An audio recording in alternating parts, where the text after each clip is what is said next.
name's John Myers. And in a few hours, I'm gonna be a free man. You see, I had to get out of that cell. You'd go in and come out what they want. Every day they'd hang you up and cut you open. But all you'd bleed was rust. I just got too claustrophobic. Now look at me. 6 feet under with a dead man I don't know.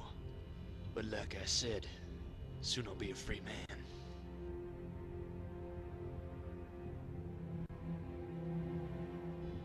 You see, I had this friend, Mike Loomis. And he was being paroled on the same day that this other guy, Carpenter, was scheduled to get fried. Plan was, I would hide out in Carpenter's coffin and wait for Loomis to get on the outside and dig me up. At first he said no, too risky. But then I reminded him, way back, we pulled a job together, and he owed me. All I had to do was skip out during cleaning duty, make my way to the morgue. You'd be surprised how easy security guards are to pay off.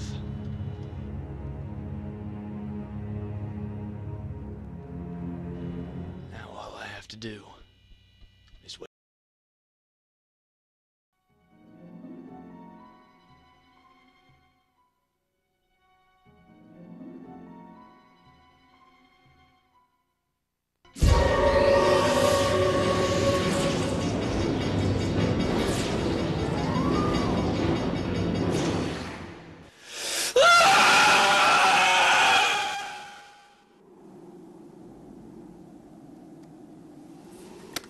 Hey, Sam. Yeah. Did you hear about Carpenter's execution? No, what happened? The governor pardoned him at the last minute. Really? Yeah. That's not the half of it. See this other guy, Loomis? Uh-huh. He was scheduled to be released early this morning. But last night, some guy cut his throat. Huh. Luck is a strange thing, my friend. Let me tell you. Yeah, well, if you're not too busy, I think we should get back to looking for our escapee, you know? All right, all right. Besides, Myers couldn't have gotten too far. Probably right under our nose.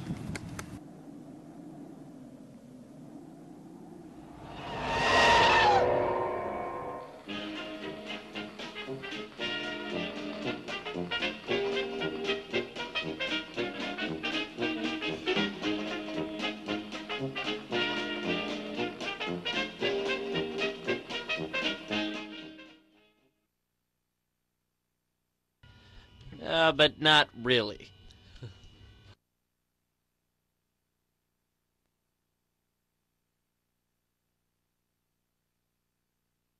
Hi, this is the Mike Romblom Show.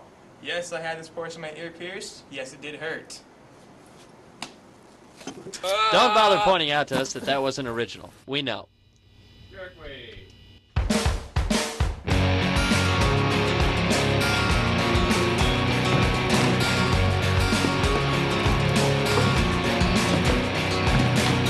Thanks, Mike. Ladies and gentlemen, welcome to the Mike Romblom Show. I'm Nate Mills. And I'm Mike Kelly. I don't really have a girlfriend. This week is National Silverware Awareness Week. Now, we're going to break it down for you nice and simple, folks. Yeah, most people go slopping through their lives, not knowing the proper utensils to use when in the meal setting. And you know, you never know when you might have to eat in front of royalty. Or impress that girlfriend that Mike doesn't have. Yeah. Now we're gonna break it down for you right now, folks. Say this is the plate. Mike, the plate. Yeah, plate. Okay. Knife, scooping spoon, soup spoon. Right. Fork, salad fork, appetizer tools on top, wine, water, and salad bowl. It's simple, folks. And there's nothing down in here. Nothing so much here. Here is right out. Yeah. Here's like under the table. You're not going to put anything down here. Yeah. Look, folks, use what we give you, okay? Silverware Awareness Week. Just go home, It's time to make try a it choice. out. You know what? I think you'll be pleasantly surprised. Exactly. Now, we're going to get right into a poll, but before we do, there's something I really want to get off my chest this week, Mike. And I think this is big. Yeah, this is big.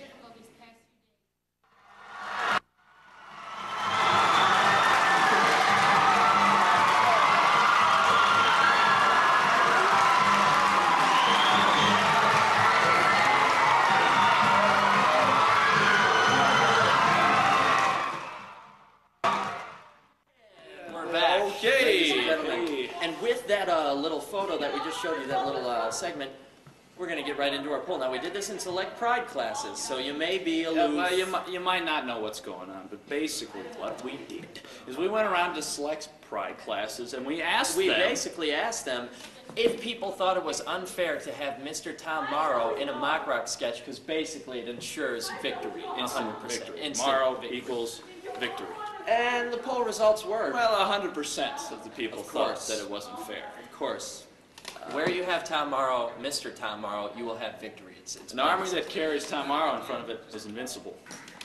So anyways, you may or may not have noticed, we are shooting today from the auditorium. We're live from the set of Neil Simon's Brighton Beach Memoirs. Production Exactly. going on right now in this school. Now, if you don't know anything about it, it's a, like Mike said, it's a play by Neil Simon. Many critics think it to be his best work ever. It's an autobiographical piece, actually, of his days when he was growing up. Now, it's going to be going on this next week, Thursday, Friday, Saturday, and Sunday, the 19th through the 22nd. The Thursday, the 19th, is going to be a student night where only students are allowed in. There's not going to be any adults. That's right. So it's going to be open real late, 9:30. It's a great real hangout late, spot real for the late. kids. And Mike, you can come, by yourself, unless you have a girlfriend by then. Okay, joke's getting a little old now. Just think. Perhaps.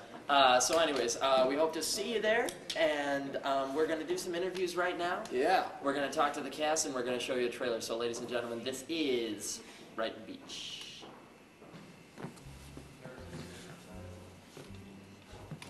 All right, gang. Now Nate's actually practicing right now, so we took some time to interview some of the cast members. This is Renee Ostrander. Renee, it's good to have you on the show. Thanks for having me. And Renee, you mind explaining a little bit about your character, who you are in the show, and basically what you're doing? Well, I play a mother of 2 children, and I kind of sit around all day and watch my life pass away. And then I get in some argument scenes with my daughter and my sister that aren't too pretty. Does your character have a name? Yes, I am Blanche. Blanche. Now, this is your first show here at DeWiitt, right? Yes. Now, what have you found most rewarding about this experience thus far? Working with the high schoolers, well, upperclassmen. It's a good privilege. It's fantastic. Thank you very much. Thanks. Renee Ostrander, everyone, and Blanche in Brighton Beach Memoirs. Oh my god, I suck. And we're going to include that on the show as well. All right. Now, notice I've switched positions, and, well, we got Ben Holtzhausen here. Ben, you play, well, who do you play in the show? You might explain a little bit about your character? Well, Mike, I play Eugene Morris Jerome. That's my character. Maybe if you could just go into Eugene a little bit. You want me to do Eugene? Like, present myself Oh, yeah, I as guess you could Eugene. present yourself as Eugene. You sure? Yeah, sure. Go for it. Well, they already saw the trailer, right? No. Seen it? Yeah. No. They haven't seen it yet? I don't know. We have to show it together. We can skip it. We don't have to. No Eugene today. No Eugene. All right. Well, do you want to just tell about your character as Ben? Oh yeah, no, I can do that. Okay. Yeah, no, okay. I was just saying, like, I don't want to No, do it as it's Gene. understandable. It's understandable. Yeah, okay, Hey, yeah. I didn't know I was misunderstood. interfering with the barrier there. I just, you know, yeah, sure. Cool. Yeah, basically Eugene is he's a very horny 14-year-old little kid. And basically, the show centers around him, sort of narrating his life, growing up in Brighton Beach. And really, the whole play is sort of like an autobiographical account of Neil Simon, the author's adolescence, growing up in Brooklyn and everything, back in the 30s. And so, Eugene, he's quite a kid. Excellent, excellent. So what's been your favorite part of working on the show thus far? Oh, my favorite part? Well, just the whole part in general is quite a challenge. Pulling off the whole pre-adolescent squeaky voice thing, and especially like the accent, that's been a challenge. And really, and this is my first big role so far. in high Yes, school. it is a big role. And you're very good in it, I might add. I really like it. Well, there you go. Ben Holtzhausen, everybody. Eugene.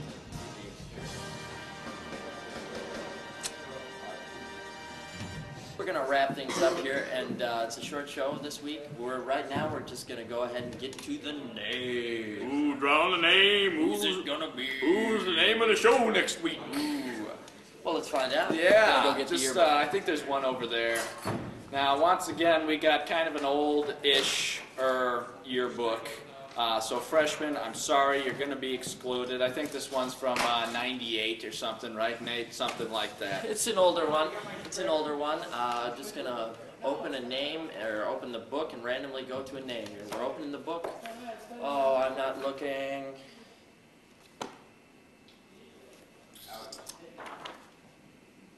Who I think it is? Ladies and gentlemen, we've never really had this happen before. Yeah, this is we don't really have a contingency plan for this. This is kind of, Well, we got to go with it. I mean, it's live. yeah, but I mean, we have to be honest to the audience. So this is the person we picked. I'll zoom in on the picture. Drum roll. Ladies and gentlemen, the Mr. Bry Show. Move your finger a little bit. There you go. Well, that's it, the Mike Bry Show, I guess. Mr. Bry, as Mr. we Bry. call him now. Mr. Bry, we want to show respect to the teachers. How old is that yearbook, anyways? He wasn't a senior here last year. I'm going to have to say 94.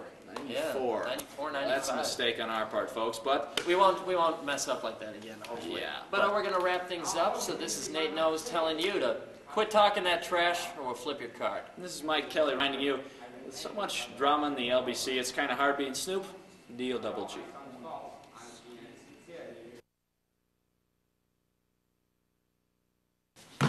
Ladies and gentlemen, welcome to the Mike Romblom Show. I'm Nate Nose. And I'm Mike Kelly. I don't really have a girlfriend. Now, folks, this week it's...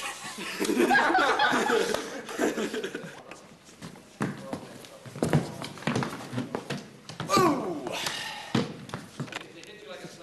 Ooh! Ooh!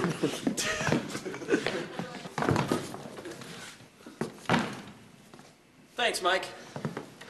Mike Ladies and Romblom. gentlemen, welcome to the Mike Romblom Show. Well, you're going to introduce yourself